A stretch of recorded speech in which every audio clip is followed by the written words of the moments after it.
जिंदगी में कभी कभी ऐसे लम्हात आते हैं जब हम थक जाते हैं। हमें लगता है कि हमने बहुत दुआएं की, बहुत गिड़गिड़ाए, लेकिन जवाब नहीं आए। कई दफ़ा हमारी दुआएं दिल से निकलती हैं, लेकिन हम खुद ही शक में मुब्तला हो जाते हैं कि पता नहीं कबूल भी होंगी या नहीं। लेकिन कभी आपने घूर किया है, कभी ऐसा भी होता है कि आप दुआ मांग रहे होते हैं और दिल में एक अजीब सा सुकून उतर आता है, एक रोशनी महसूस होती है, एक यकीन सा जगता है कि यह दुआ ज़रूर कबूल होगी। ये सब कुछ सिर्फ इत्तेफाक नहीं होता, ये अल्लाह ताला का एक खास इशारा होता है। ये इशारा होता है कि कुछ दुआएं दिल में बस जाती हैं।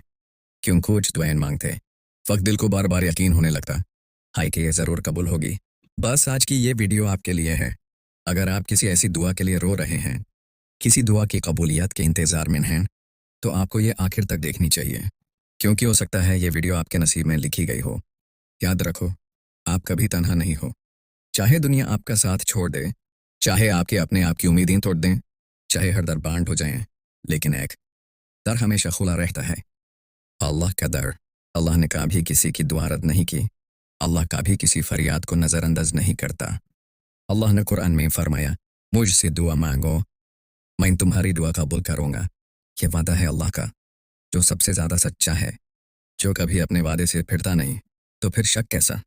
अगर अल्लाह ने कहा है कि वो दुआ कबूल करेगा, तो हम क्यों डर रहे हैं? क्यों सोच रहे हैं कि हमारी दुआएं रद्द हो रही हैं? जब आप दुआ मांगते हैं, जब आप अल्लाह के सामने अपनी परेशानियां रखते हैं, तो सबसे ज़्यादा किस चीज़ का सामना होता है?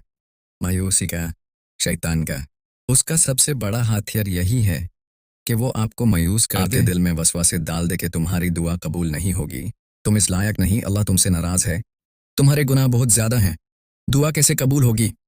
ये सब झूठ है, धोखा है। अल्लाह कभी किसी को मायूस नहीं करता, बल्कि कुरान में फरमाता है, अल्लाह की रहमत से मायूस मत हो।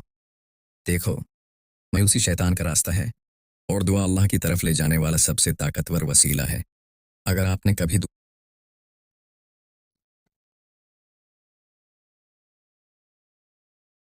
आपने कभी दुआ कर अगर आपने कभी दुआ करते वक्त ये महसूस किया हो कि दिल में एक अजीब सा इत्मीनान आ रहा है, कि दिल कह रहा हो कि ये दुआ कबूल हो जाएगी, तो सुनो, ये कोई इत्तेफाक नहीं, ये अल्लाह की तरफ से एक खास निशानी है।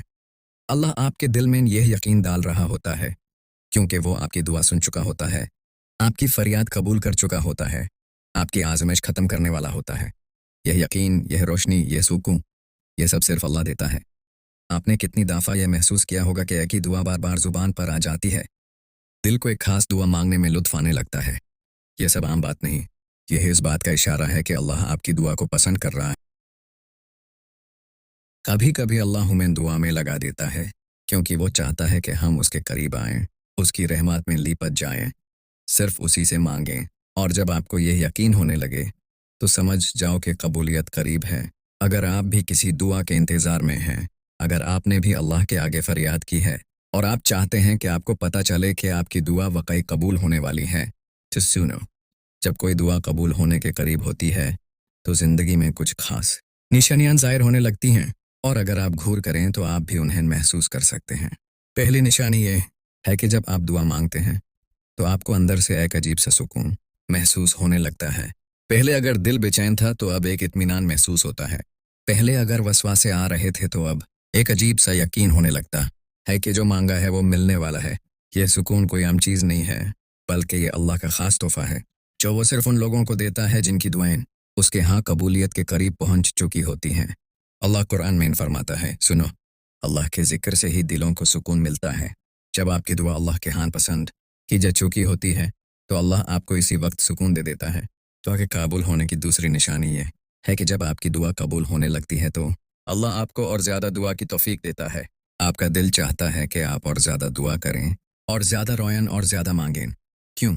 क्योंकि अल्लाह आपकी दुआ को इतना पसंद करने लगता है कि वो आपको दुआ में और ज़्यादा लगा देता है, ताकि वो आपके लिए और ज़्यादा खैर लिख दे और आपको वो सब कुछ अता कर दे जो आप चाहते हैं, बल्कि इससे भी ज़्यादा। अल्लाह हदीस कुदसी में फरमाता है, ए मेरे बंदों, अगर तुम सब के सब इकट्ठा होकर मुझसे मांगो और मैं तुम सबको अता कर दूँ, तो मेरे खजाने में इतनी भी कमी नहीं होगी जितनी कि समंदर में सुई डाल देने से पानी कम होता है। जब अल्लाह दुआ कबूल करने लगता है, तो वो अपने बंदे को और ज़्यादा दुआ में लगा देता है, ताकि اس کی رحمت اور زیادہ واسع ہو جائے تو دعا کرنا مت چھوڑو، مانگنا مت چھوڑو، اللہ کے در پر بیٹھ جاؤ، اسے لپٹ جاؤ، کیونکہ جب اللہ کسی کو نوازنے کا فیصلہ کر لیتا ہے تو وہ اسے ایسی جگہ سے نوازتا ہے جہاں سے انسان سوچ بھی نہیں سکتا۔ اور اگر آپ کی دعا ابھی تک قبول نہیں ہوئی تو سنو، اللہ دیر کر سکتا ہے مگر انکار نہیں کرتا۔ یا تو وہ آپ کو وہی چیز دے دے گا یا اس سے بہتر دے دے گا، یا کسی مصیبت کو ہٹا دے گا، یا آخرت میں اتنا بڑا انعام دے گا کہ آپ کہیں گے کاش میری کوئی دعا دنیا میں قبول نہ ہوئی ہوتی۔ یہ ہے اللہ کی شان ہے، وہ کبھی غلطی نہیں کرتا۔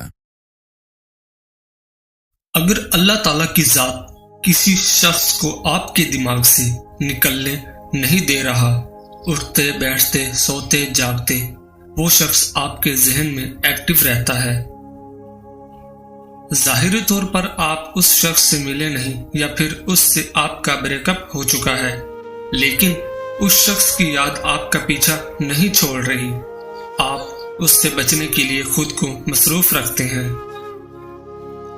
ہر وہ ایکٹیویٹی کرتے ہیں کہ وہ آپ کے دماغ سے نکل جائے، مگر ایسا نہیں ہو رہا۔ اس میں پھر ایسی اللہ تعالیٰ کی کیا حکمت ہے؟ ایسی کیا وجہ ہے کہ اللہ کی ذات نے اس کو آپ کے اندر زندہ رکھا ہوا ہے؟ پہلی وجہ یہ ہے کہ کچھ لوگوں کا تعلق انسان کا عالم ارواح سے ہوتا ہے۔ اس کو میں اس واقعہ کے ساتھ بیان کرتا ہوں۔ ایک بار حضرت علی رضی اللہ تعالی عنہ حضرت محمد صلی اللہ علیہ وآلہ وسلم کے پاس حاضر ہوئے، کیا یا رسول اللہ صلی اللہ علیہ وآلہ وسلم، کیا وجہ ہے جن کے ساتھ ہم سالوں سے رہ رہے ہیں، کسی بستی محلے میں ہماری ان کے ساتھ دلی وابستگی کیوں نہیں ہوتی، جبکہ ہم کھاتے پیتے اٹھتے بیٹھتے اکٹھے ہیں مگر ہماری دلی وابستگی نہیں ہو رہی؟ جبکہ ایک شخص جو ہمارے درمیان نیا آتا ہے اور ہماری اس کے ساتھ ایسی دلی وابستگی ہو جاتی ہے، اس سے محبت ہو جاتی ہے، دل کرتا ہے اس کے ساتھ بیٹھے باتیں کریں، اس شخص کو دیکھ کر دل ہماری روح خوش ہوتی ہے۔ ایسی کیا بات ہے؟ ہمارے ساتھ ایسا کیوں ہوتا ہے؟ حضرت محمد صلی اللہ علیہ وآلہ وسلم نے جواب دیا، ایسی روح جسے ہم عالم ارواح میں جانتے تھے، جیسے ہی وہ روح اس دنیا میں آپ کے سامنے آئے گی آپ کا دل خوش ہوگا، اور جس روح سے عالم ارواح میں ہماری وابستگی نہیں ہوئی، چاہے وہ اس دنیا میں آپ کے سامنے آ جائے، آپ کی دلی وابستگی نہیں ہوگی۔ اب یہاں توجہ کریں، یہ تعلق ہمارا اس شخص سے پرانا ہوتا ہے، اس زندگی میں نہیں بلکہ یہ عالم ارواح سے جڑی ہوئی ہے۔ اب دوسری وجہ انسان کی اپنی وائبز ہوتی ہیں۔ آپ کی اچھی وائبز کی وجہ سے دوسرا شخص آپ کے ساتھ اچھا وقت گزار رہا ہے۔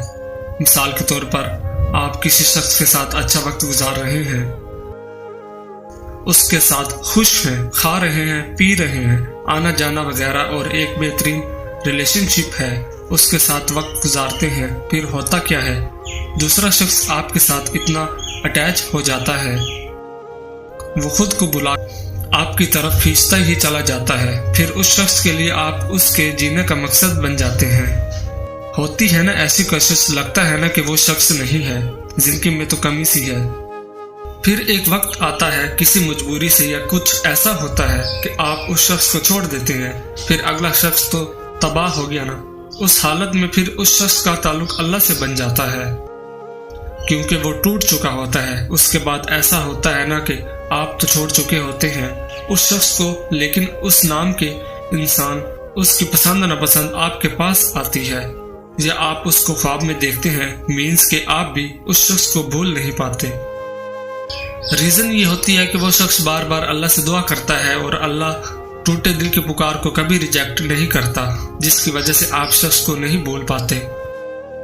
پھر بعض اوقات دعاؤں کی شدت ہی ایسی ہوتی ہے کہ جس انسان کو آپ چھوڑ چکے ہوتے ہیں وہ آپ کا نصیب بن جاتا ہے، کیونکہ اللہ ٹوٹے دل کی پکار سنتا ہے۔